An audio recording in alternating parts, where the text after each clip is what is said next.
All right, so imagine this. Your heart failure patient was stable yesterday. Today, they're sitting upright.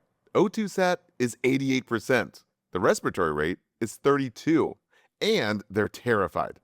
So as the nurse, what do you do first? Exams love to ask that question. And what caused this? In the next 5 minutes during this simple nursing video, we're going to teach you acute decompensated heart failure. You'll learn what triggers it, how to recognize it, and exactly what to do in the right order. Acute decompensated heart failure, or ADHF, simply means that the heart's function has suddenly worsened, causing severe symptoms that need urgent treatment.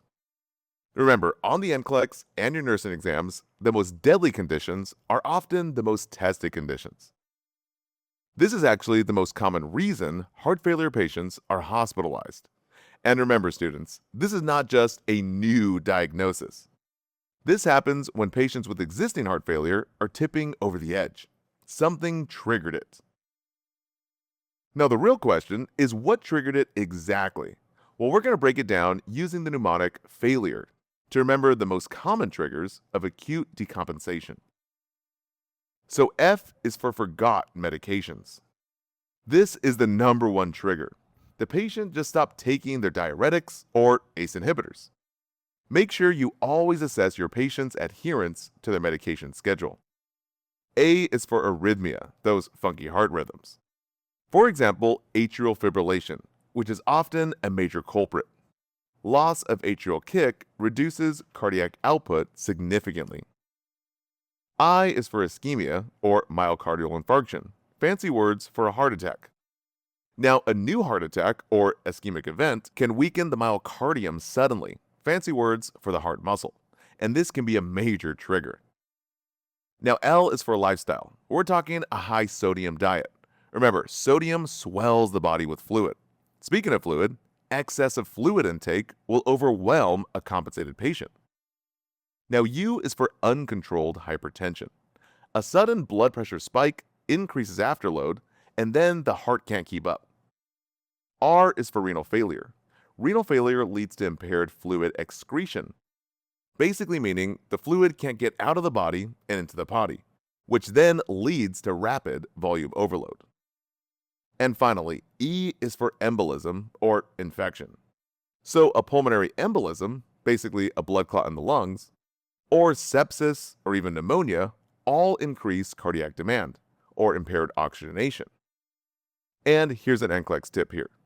When a stable heart failure patient suddenly decompensates, always ask, what changed? So use the mnemonic failure to find the trigger. Now, as a nurse, it's important to be able to recognize early versus late signs. So for early signs, you want to catch these before the crisis. I'd be sure to write these down. Gradual weight gain. The key number is 2 to 3 pounds in 24 hours. So again, I'll say it again. 2 to 3 pounds in 24 hours. Tests love to ask this question. Because remember, weight gain means water gain. Now the next is increased dyspnea upon exertion. Dyspnea is fancy words for difficulty breathing. The next one is mild ankle edema that is worsening. Also fatigue that is increasing and dry persistent cough. I'd be sure to pause the screen and write these down. Now for late severe signs, this is the emergency here. Severe dyspnea at rest. Just think of the physiology here. With heart failure, we have heavy fluid inside the body. So typically with severe dyspnea, we're thinking fluid is filling the lungs. O2 saturation is dropping, crackles throughout the lung fields from all those fluids, frothy pink tinge sputum, altered mental status, cold clammy skin with a low output state, and JVD with extreme peripheral edema. So again, pause the screen and write these down. Now here's a helpful tip called the 2-pound rule. Patients are taught to weigh themselves every single morning. If they gain 2 to 3 pounds in one day, or another key number here, 5 pounds in 1 week, they need to call their provider immediately. These are key numbers. So this one is one of the highest yield patient education points on the NCLEX, basically meaning it's top tested. Okay, but let's say your patient didn't catch any of the early signs and ends up in the hospital. When your ADHF patient arrives or decompensates, remember the memory trick, LMOP. This will help you to remember your acute nursing interventions in order. So L is for Lasix, but you want to know the generic name, furosemide IV. So first things first, we always give Lasix or furosemide, which causes rapid diuresis to reduce that preload and pulmonary congestion. Think if it ends in "ide," it makes the body dried. And remember, IV works faster than oral. M is for morphine. So morphine reduces anxiety and preload.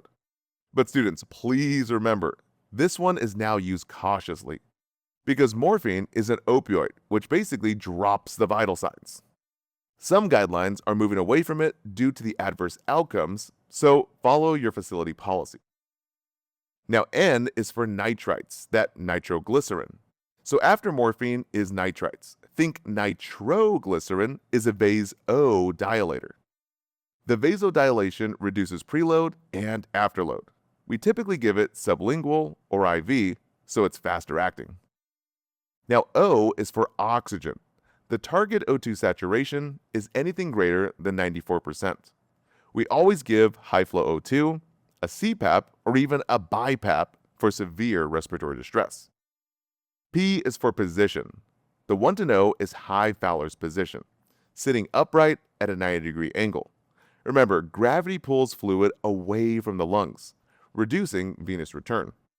And all of that improves breathing. Now another NCLEX tip here, position is always first for any patient with dyspnea. And then we give oxygen next, and then finally, medications. So remember, position, O2, and meds. I'd be sure to write that one down. All right, let's wrap up this simple nursing video. So now you understand major triggers behind acute decompensated heart failure using the memory trick failure and how to manage it in the moment with the mnemonic LMOP and how the 2-pound rule helps prevent patients from ending up back in the hospital. Now the final video in this series is about heart failure versus fluid volume overload because on the NCLEX, these two are often mixed up and require different responses. Now, that video is exclusive to our Simple Nursing members. So if you want to unlock it, click the link on your screen right now and head over to simplenursing.com. That's where you'll get access to the full video series, plus deeper breakdowns and practice questions that will help you actually apply this for your real exam. All right, I'll see you guys there.